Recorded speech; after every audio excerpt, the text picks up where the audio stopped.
Hey guys, Retro Badger here. Hope you're all doing well. I've decided to redo my Star Trek The Next Generation A Final Unity walkthrough. I got about 6 hours into it, but I've got to be honest, I'm not happy with a lot of the choices I made, and my save file got lost, so yeah, I need to restart it basically. I'm hoping to do a better job this time, so let's get into it. Okay, so, almost like the opening of a TNG episode. I love that Next Generation era font. Love it.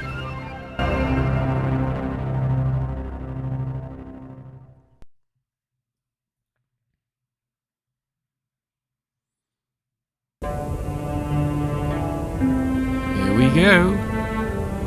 Captain's log, stardate 47111.1. A Federation listening post along the Romulan neutral zone has detected an unidentified vessel headed for Federation space. The Enterprise is moving to intercept. At its reported heading and velocity, the vessel will enter Federation space in approximately 47.3 seconds. Go to yellow alert.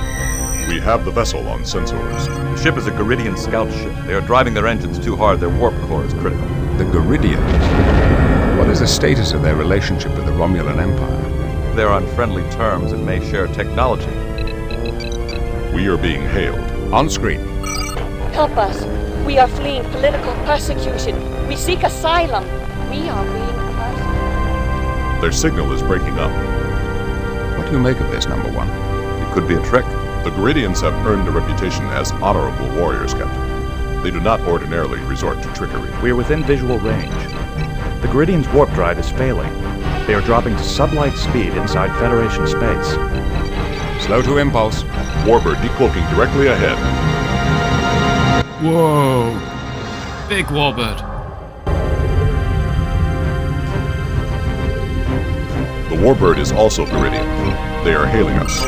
This is an internal Garidian matter. Withdraw at once. You are violating Federation space. They have cut off transmission.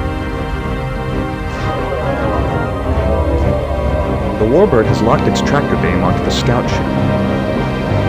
Go to red alert.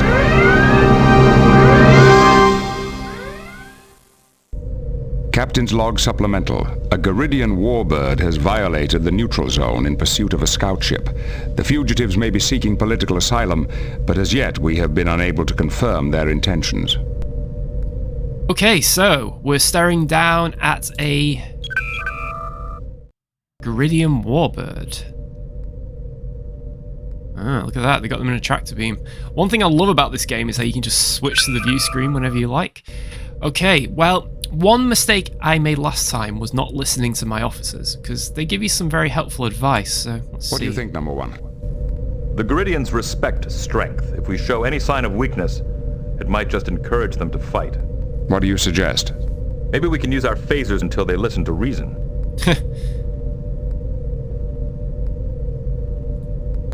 That may be too strong an action. Mr. Worf, lock phasers onto the warbird, but hold your fire. Aye, sir. They are locking their disruptors on us. Oh dear. Mr. Worf, your analysis. The Garidian Warbird is similar to the Romulan X class. It is less maneuverable than the Enterprise, but it has slightly more firepower. We'd both take a beating if it came down to a fight. Our records identify the Warbird as the Asirim, commanded by Captain Pintara. Starfleet intelligence rates her as a capable but unimaginative tactician. Any insights, Counselor? The Garidian captain is torn about something, as if she were faced with a difficult dilemma. She has violated the neutral zone. It's more than that. I think she has a personal stake in this matter. Mr. Data, do you have any suggestions? As long as the Warbird maintains a tractor beam on the scout ship, we cannot beam its crew aboard. However, if we maneuvered the Enterprise between the ships, we could temporarily disrupt the tractor beam. We will have to drop our shields to use the transporter. We'll have to take that risk. Make it so. I think that's the right thing to do. I'm pretty sure last time I fired phasers at the warbird.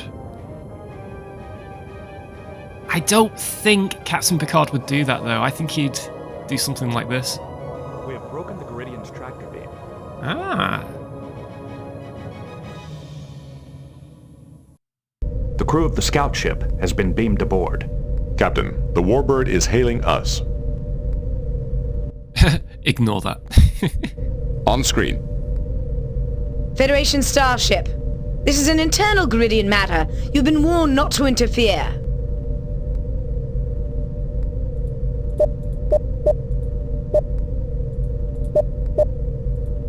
Cool, surrender your ship immediately. That's a good one.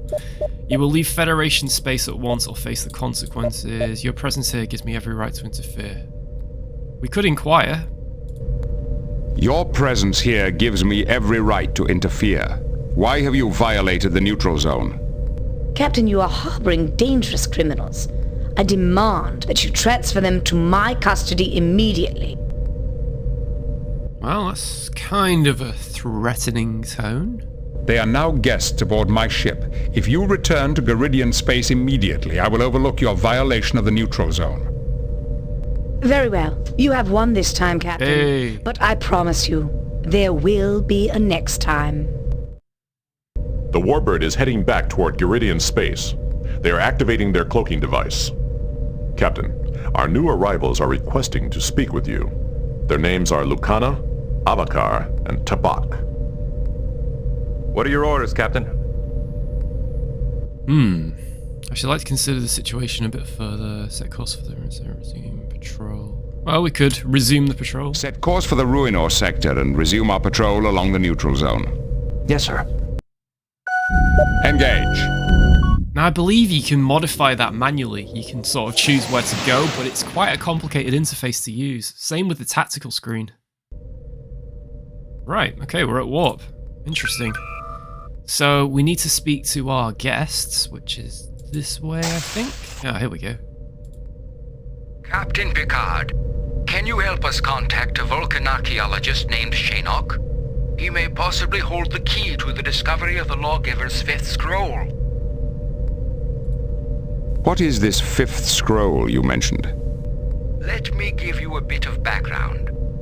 Garidian society is a rigid structure consisting of two distinct classes, the patricians and the plebeians. For the past 1,000 years, that structure has been governed by the laws derived from the four sacred scrolls. The first scroll outlines our code of honor. The second describes the relationship between the military and the government. The third defines the principles of our religion. And the fourth enumerates the privileges and responsibilities of the patrician class. But you speak of another scroll. According to legend, the lawgiver also wrote a fifth scroll defining the rights and privileges of the plebeian class, which were not explained in the other scrolls. What makes you think Shinnok can help you? My studies indicate that the followers ended up somewhere in what is now Federation space. But because our governments are not on friendly terms, I could never follow up on that research. But the Vulcan scholar Shinnok lives in the Federation and has made extensive studies of our history. I believe he may have vital information that will help us locate the followers. Why are you so interested in this fifth scroll? I am a scholar, Captain. My interest is purely academic. Lucana, on the other hand, is a social revolutionary. She hopes the scroll will inflame the underclasses to rebellion. How would an ancient scroll do her any good? The patricians stopped the lawgiver before he could reveal his fifth scroll. The lawgiver and a few of his disciples, known as the followers, left Gerrid in 5 spaceships to start their own colony. No trace of them was ever found, and the story gradually took on mythic proportions. Who is the lawgiver? His real name was Avatrunai, and he was the architect of Garidian society. His 4 scrolls became the cornerstone of our entire culture. The 5th scroll could be the greatest social discovery in Gerrid's history. Even if you don't agree with Lucana's goals, I urge you to talk to Shinnok and help us find the scroll for science's sake. This could be an intriguing quest. I have decided to visit Shinnok and see whether he can help you regarding the 5th scroll. Thank you for agreeing to visit Shinnok, Captain. The fifth scroll could be the greatest social discovery in Garrett's history. Understood. We will be underway at once. I will let you know when we arrive. Mr. Worf, inform Starfleet that we will be assisting the Garidians in their search. Aye, sir. Computer, what are the current whereabouts of the Vulcan archaeologist Shinnok? According to Federation Archaeological Survey records, Shinnok is currently excavating ruins on the planet Horst 3. Set course for Horst 3, Warp 5. Aye, sir. Major Barrett there. Computer voice. Captain, we are receiving an emergency transmission from Simcoe 4. Simcoe 4? Isn't there a research center there? Yes, sir. The work at Merton's orbital station focuses on power generation. Oops. On screen. Engage. On-screen engage. What? This is Captain Jean-Luc Picard of the Federation Starship Enterprise. How can we be of help? Captain Picard, I am Daneb, Chancellor of Simcoe. We are in need of immediate assistance. Merton's orbital station has been attacked by an unknown vessel and does not answer our hails. Attacked? But the station is a purely scientific facility. Is the attacking vessel still present? We do not know. Whoever or whatever they were, our sensors did not detect them. Perhaps it was a cloaked Romulan vessel. I doubt the Romulans would venture this far into Federation territory. The risks are too great. Captain, you must hurry. The attack has destabilized the station's experimental power core. We don't know how long we have until a core breach, but I can tell you the resulting energy release and radiation would be catastrophic. What about survivors? Did anyone get off the station? We detected several escape pods, but we haven't recovered them yet. The pods we detected could hold only a few dozen. There are hundreds aboard the station, including families. Set course for Simcoe 4. I hope it's not too late. Thank you, Captain. I hope you arrive in time. We'll do our best. Picard out. Okay. Dr. Crusher. Crusher here. Doctor, we may shortly be taking on a large number of wounded, possibly hundreds. How much time have I got? Not enough, I'm afraid. Picard out. Miss LaForge? Yes, Captain. We're en route to Merton's orbital station. They've been attacked, and they're going to need immediate assistance. See what you can find out about their experimental power core. I'll see what I can dig up, but the Simconians do some advanced work. It may take a while to figure it all out. Then I suggest you work quickly. Millions of lives on the planet's surface may be at stake. I expect a full analysis of the situation and our options as soon as we're within sensor range. Yes, sir. Okay, well, change of priorities, I guess. So, we're heading to the space station. Yeah, one thing that always got me about the Next Generation bridge, the Galaxy class bridge, no seat for Worf. He always has to stand. Yeah. And Riker just chooses to stand, awkwardly. Captain's log. We have arrived at the Simcoe system in response to a distress call regarding Merton's orbital station. The station was apparently attacked by unknown forces, leaving it in danger of a power core breach. We are within sensor range of the Merton's orbital station, sir. On screen. Miss LaForge? LaForge here. Report. What is the condition of the station? You're looking at what's left of the Merton's orbital station, one of the largest research centers in the Federation. The focus of their work is on power generation. 5 years ago, they built the prototype of an experimental power core, and it's been running the station ever since. Power generation studies? That doesn't warrant an assault like this. I've been in contact with Starfleet headquarters. Power generation is only part of what this station studies. For several years, researchers here have been working on new ways to detect cloaked vessels. If the Romulans discovered this, they might have risked a raid. The Simconians did not detect the attacking ship. It may have been cloaked. That's speculation, Mr. Worf. We have no proof the Romulans were involved. Well, whoever it was, something powerful punched through the station's shields and sliced off an entire research wing. What do you mean, sliced off? There is insufficient debris in the area to indicate that the missing section was destroyed. It is possible the attackers simply removed it. Geordi, could that be what destabilized the power core? No, and that's what I can't figure out. Damage to the upper deck should only cause minor problems, but I'm reading serious power fluctuations. Maybe serious enough to breach the power core's containment field. What will happen if the containment field fails? I can't say for certain, but with the amount of energy that thing can put out, I wouldn't want to be around it when it goes. Is there any way to shut down the core? There's a fail-safe mechanism which is supposed to jettison the core automatically in an emergency. I'd say this qualifies as an emergency. Why wasn't the core jettisoned? The only way to prevent it is by manual override. Someone has to be there to stop it. That means there's someone still alive in there. Data, are you picking up any life signs? The station's shielding is interfering with our sensors. I cannot tell if any of the crew are still alive. However, life support is still functioning. But power readings indicate that it may fail at any time. Dr. Crusher, Crusher here. we are nearing Merton's station. Are you prepared for casualties? My staff is ready to do double shifts. We can handle about 330 emergency cases, but we'll have to beam the rest down to Simcoe. Understood. What is your recommendation? We can't do anything from here, but to get an away team aboard, we have to find a way through those shields. I believe I have a solution. The station's upper shields are badly damaged. If we establish a lock on a transporter on the upper decks, a transporter beam could penetrate the weakened shields. Once we're in, we should be able to jettison the power core. Then we can lower the station's shields and evacuate the wounded. Very well, number one. Make it so. Geordi, I want you and the rest of the away team ready to go in 20 minutes. We'll be there in 10. Right.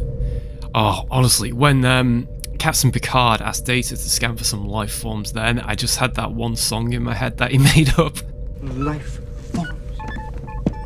You tiny little life forms. Oh, it's so funny. Okay, so let's go to the transporter room. Now, we need to make sure that we've got all the right stuff here. So, yep, phaser, tricorder, Down coordinates selected. medical, and I'm assuming that's a medical tricorder. We got Riker. Yep, there we go. Oh, okay.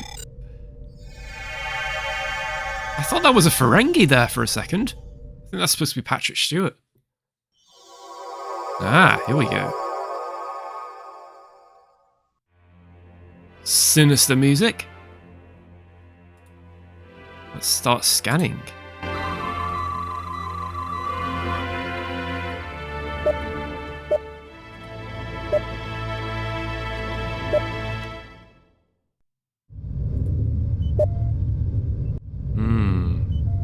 The transporter may be too unstable to use. I'm reading severe energy surges. Okay, so let's go through here. I'm starting to remember what happened now. That's right, there's an injured person over there. Now if you hold the shift key, look at this, they speed walk. Very useful when you're doing a lot of back and forth. Okay. It's not working. On big cable, I meant use it on the woman, not the cable. Alright. She's got multiple fractures in both legs. The bones in the lower part of her left leg are shattered.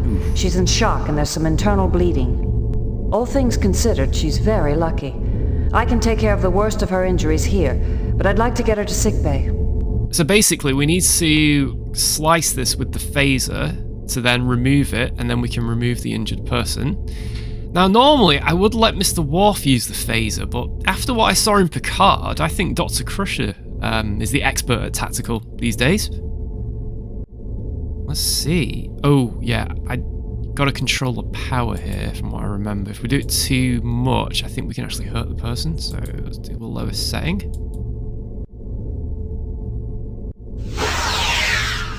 I couldn't risk firing any closer to her.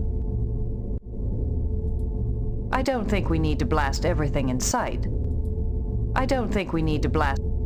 You see, if I'd picked Worf, he wouldn't have even questioned it, would he? He's like, ooh, I get to fire the phaser. We should conserve our phaser energy. Ah, like a true warrior.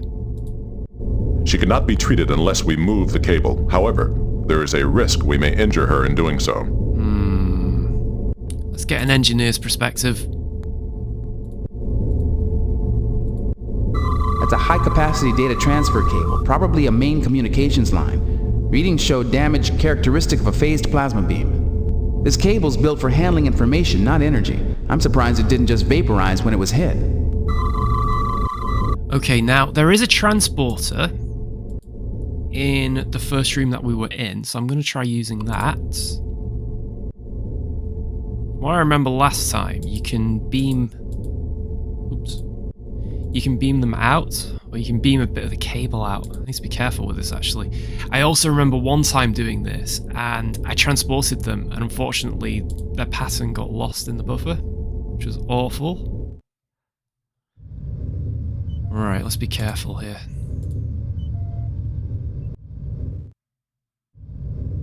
Okay.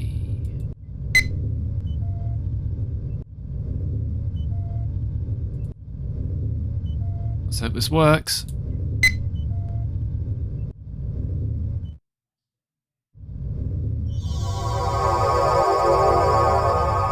Okay, so we got the cable.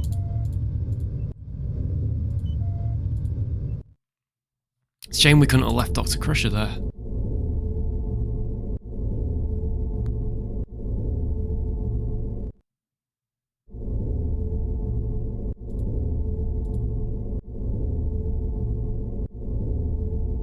That takes care of the worst of her injuries. She's coming around now. Phew!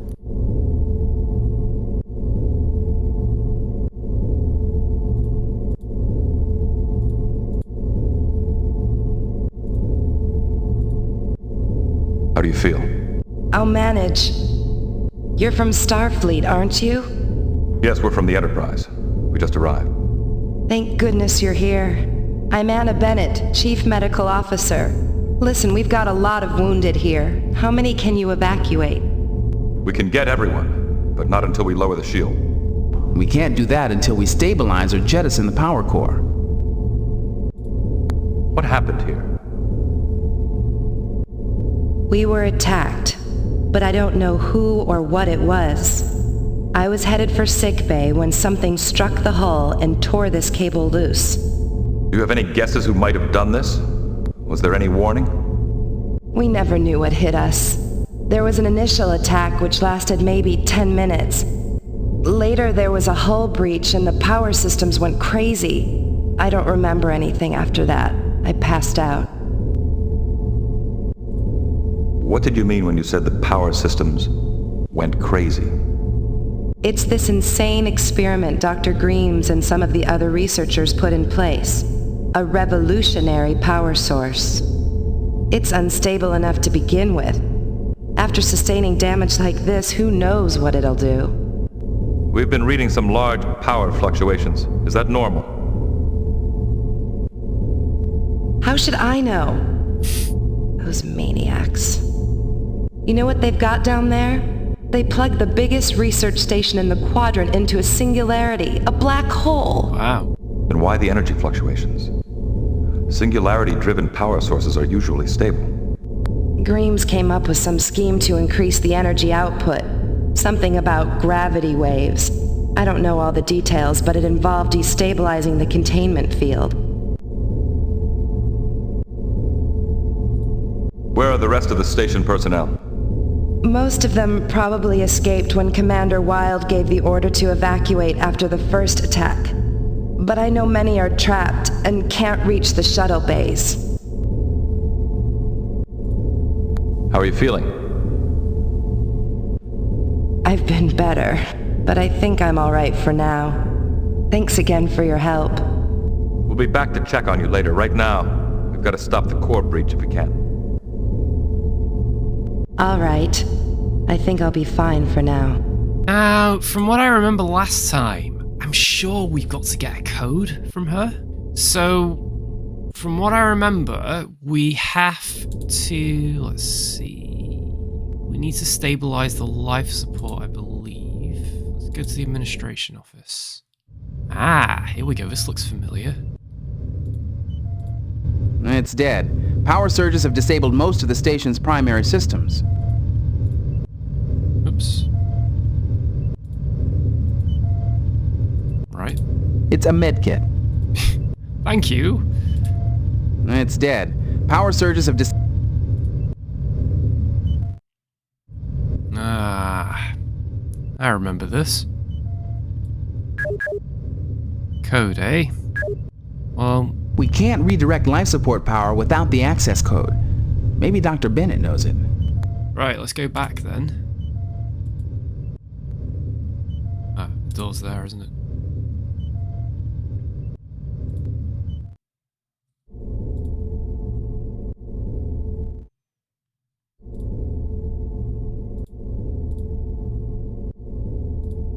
Doctor, we need your help. What is it? Well, we don't have the access code we need to switch life support to emergency power. But that should happen automatically. Yes, only if main power has been interrupted. The core is about to breach its containment field, but it's still online. So the emergency system never kicked in. But if there's main power, why shift to emergency power? Main power is fluctuating so badly that it could overload the life support system any time now. I warned them about using an inherently unstable power source. I never thought it would come to this. The code is 334L42. Thank you, Doctor. I think we'll be able to stabilize life support now. Then we'll see what we can do about the power core. You should jettison that thing. If it breaches the containment field, life support will be the least of our problems. We'll come back for you as soon as the station's out of danger. All right. I think... Right, let's go.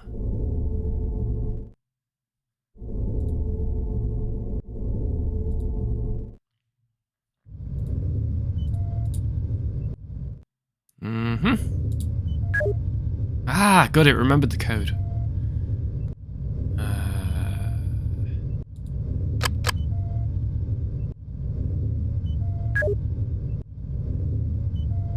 Okay, so I think we've stabilized the life support.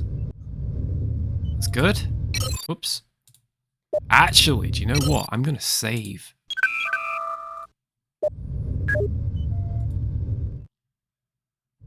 Okay, so we've stabilized life support. It didn't work.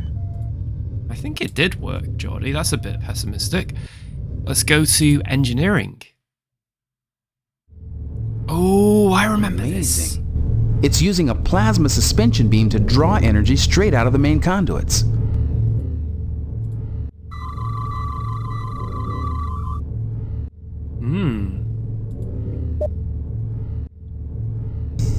Wait a minute.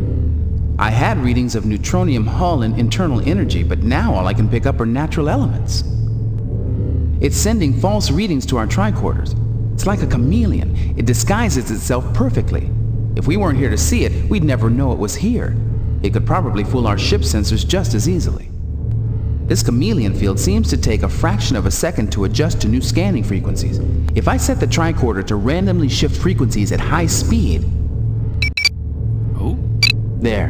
I'm getting a partial reading now. Funnily enough, I remember last time with this machine. Luckily, Commander Data was on the away team and he actually got hit by the machine, but luckily he just stood up again. Well, if that had happened on a human... Yep, it's a neutronium hull, all right, and a powerful energy source. I've never seen that much power in such a small package before. Careful. Oh no! Oh, that was dumb. That was really dumb. So yeah, the thing just happened that I didn't want to happen. Let's hope we can... There's no need for that. Really? There's no need for that. What, there's no need to help Geordie? What kind of doctor are you? Oh boy. What have I done? Geordie's been hurt. Really? I never would have guessed. Oh, crumbs, I'm an idiot. Oh, there we go. He was just having a nap, it's okay. Phew! Oh yeah, his health's bad. The power core controls are probably on the lower level. I hope that's true. We don't have time to search the entire station. According to the schematics, Worf's right. All of the engineering controls are in the lower hull. Good. Yes, sir. Okay, so we need to go somewhere else, basically. Ah, right. Okay, the lab's that way. I thought it was that way. Oh, I can't believe it. You know, I kind of thought when we used the tricorder on it that it was going to disable it somehow, and poor Geordie got hit by the blast. Oh, dear. Maybe if we cut off the power for a moment, it would disengage from the conduit. We have to get past that machine out there. It's blocking the way to primary engineering. Ideas? We do not have sufficient weaponry to destroy the intruder. What is it doing here? It appeared to be drawing plasma from the third conduit cluster. Well, that's it. It's collecting energy. Maybe if we can temporarily shut off the power, it'll leave. Make it think the wells run dry, eh? It's worth a try. There should be emergency shutoff controls around here somewhere. It's funny how Riker always comes up with like a normal everyday solution. It's like, yeah, it's like pouring a jug of water. It's like, no, it's not. Okay, let's try temporarily shutting it down, like he said. Ah, oh dear. Okay.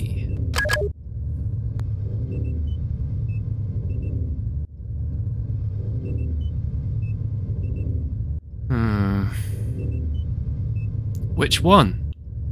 Oh. Which one? Pick a number.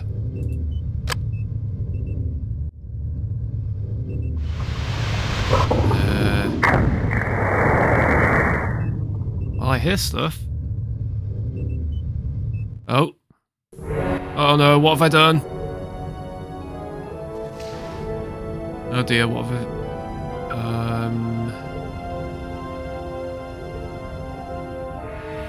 Oh!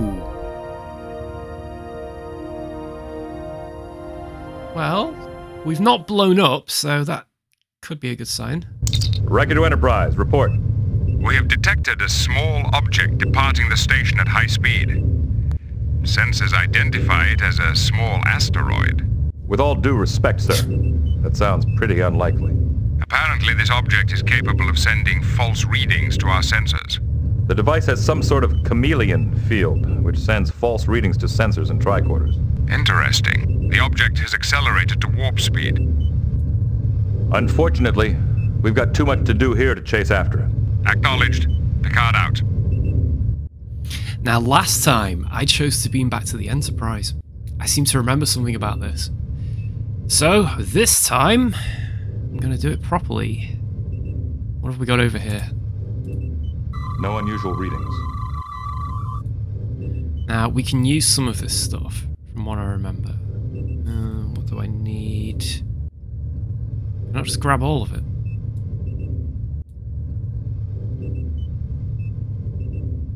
Actually, shouldn't Geordie be having that? I can't use this with that. Oh no! I just tried using it on Geordie. Oh dear.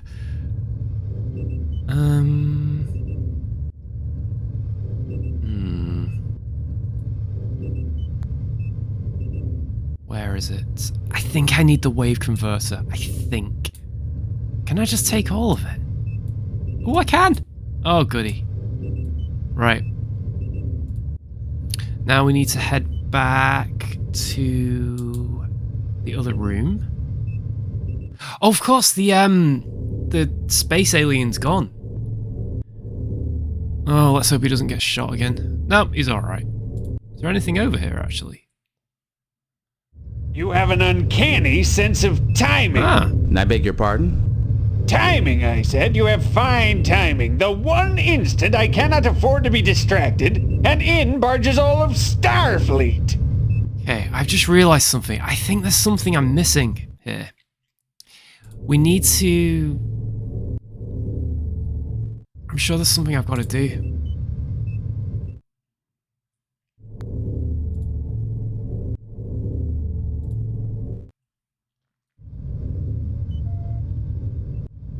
I remember watching a video, actually, of a walkthrough on this game a few months back, and I'm sure we've got to scan something, like a hologram or something over here with this table. What's a table? I can't make it work with that.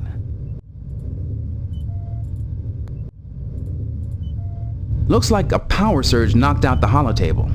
I could fix it if we had more time, or if I had a flux router, I could bypass the damage completely. Ooh! We might just... Yeah, flux router. Did I just see something? I can't make it work with that. Ah! Look at that. No unusual readings. Oh, okay. Look at this damage report. Only a few very specific sections were hit. No random damage at all. This wasn't an attack. This was surgery. Back to engineering. Engineering. So we'll go back to that grumpy guy.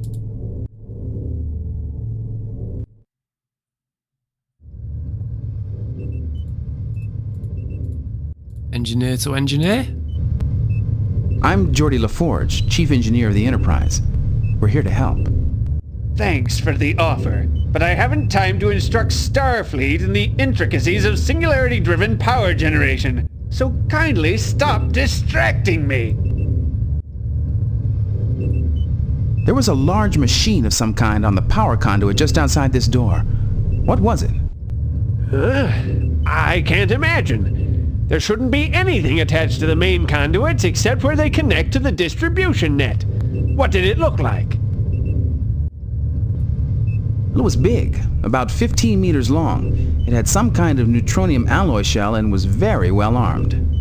Neutronium? Armed? We have nothing like that here. It must have been left by the ship that attacked us. Where is it now? It just cut a hole in the hull and left. I'll bet that's how it came in, too. Well, that explains the damage to the conduits and the energy fluctuations. I wonder what it was doing. If Dr. Greaves were more willing to listen, we might be able to save this station. Our sensors showed that your power core is unstable. We need to jettison it before it breaches the containment field. Jettison it? No, this power core is inherently unstable. All we have to do is get it back within operating parameters. You're saying the core is not going to breach the containment field? Oh, it'll breach all right, but not so soon as you might think. I may have time to get it under control if you'd stay out of my way. Dr. Greaves, I'm Chief Engineer on a Galaxy-class starship. It's my job to work miracles. Have you seen a system like this before? I'm not sure.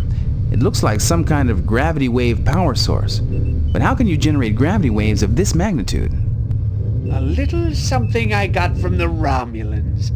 We've got an artificial singularity bottled up down there, and by varying the strength of the containment field, I was able to increase the magnitude of the gravity waves. But now that something's got the energy flow out of phase with the containment field, we've got to get the energy flow back in phase immediately.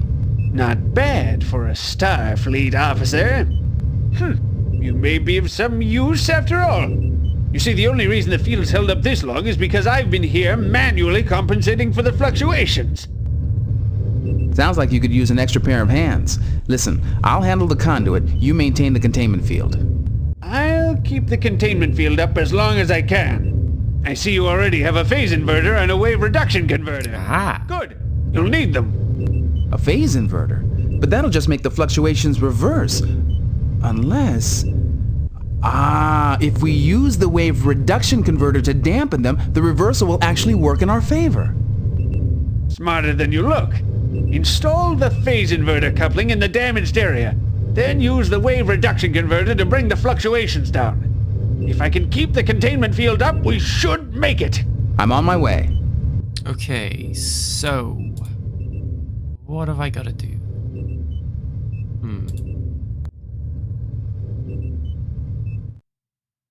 This'll jettison the power core.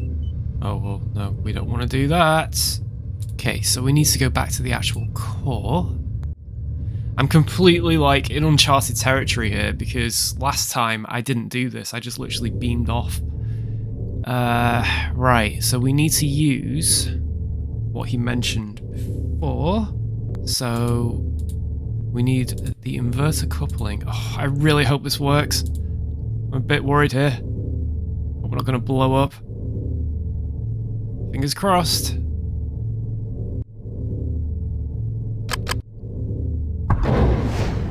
Okay, it seems to do something. And wave converter. I can't make it work with that.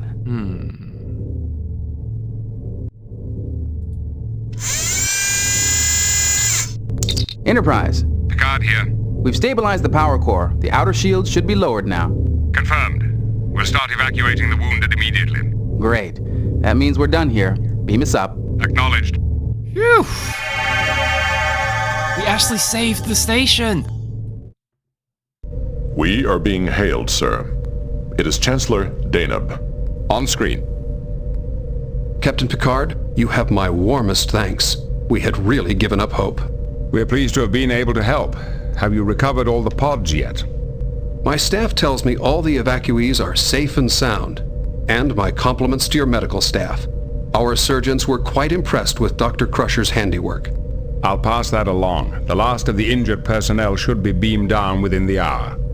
I think we can handle it from here. By the way, Dr. Greaves personally extends his gratitude.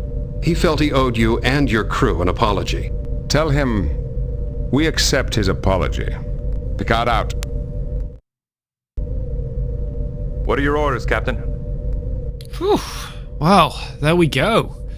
I'm really chuffed that we managed to save the station because I'm pretty sure last time it exploded. And also, I kind of got out of there before doing anything meaningful. I don't even think I saved the scientist, or did I? I can't remember. It was a mess anyway. One thing I will say, if you're playing through this game, is make notes. So if they say something like, you need to speak to such and such a body, or you need to use this piece of equipment on this machinery, note it down, because otherwise you'll make mistakes like I did in the past. But I think we completed that mission perfectly. And there we go, the station is all in one piece. Well, thanks for watching. If you'd like to be notified of any future walkthrough videos, please consider subscribing, and you should get a notification whenever I publish any. Bye for now.